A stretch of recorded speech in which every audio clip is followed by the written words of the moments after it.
We're not. I am not going to pay for that wall. I am not. And he should know that, and I'm not going to apologize. You know, that's my friend and colleague on Fox News, Maria Bartiromo, trying to be the professional here. And hello, Vincente Fox, for the second time in as many days, uses the F word, and I'm not talking fudge. All over Donald Trump and this idea that he wants to have a big old wall and that the Mexicans are going to pay for it, which is objectionable enough, whether you like Donald Trump or not. But here's something that might be a little bit more objectionable, or at least weird. The Vice President of the United States apologizing to Mexico. I kid you not. Take a look. I feel almost obliged to apologize for some of what my political colleagues have said.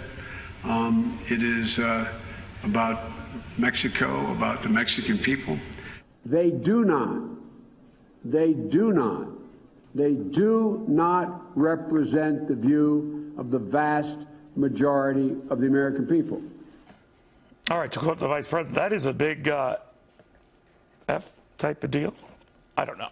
But Arizona Peel County Sheriff Paul Babeu, Sheriff, he is apologizing essentially for a former president of a country being compelled to use the F word against a leading candidate for president of the United States.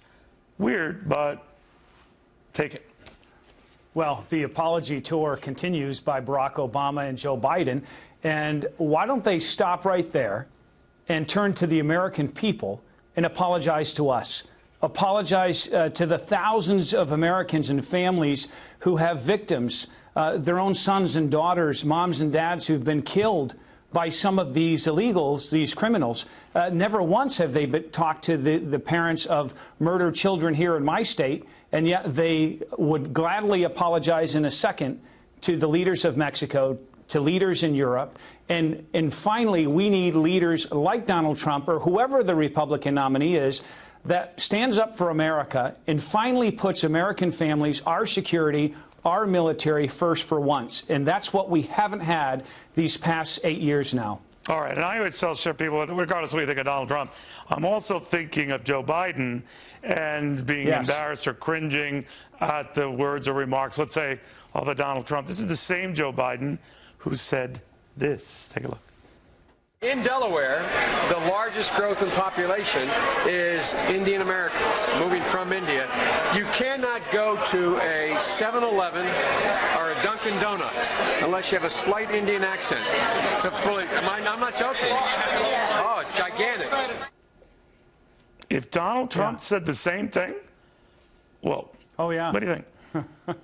Well, here's the thing. These guys sit in judgment of everybody else, and they have said the same things. And far worse is they try to shout down Americans. We are law-abiding citizens, pay our taxes. We want the government to put us first. And instead they have wide-open borders, and we have hundreds and hundreds of thousands of illegals, and not enforcing the law. The only thing that it does is it's a billboard sign on the border, neon flashing, saying, make it to the border and you're home free. We've got to start enforcing the law, start having consequences for breaking the immigration law, and a president who understands the Constitution that he needs Congress.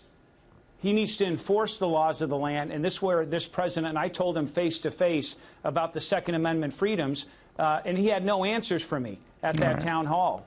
This president has to be stopped. All right. It is weird, the language thing and all, but it is what it is. Sheriff, thank you very, very much.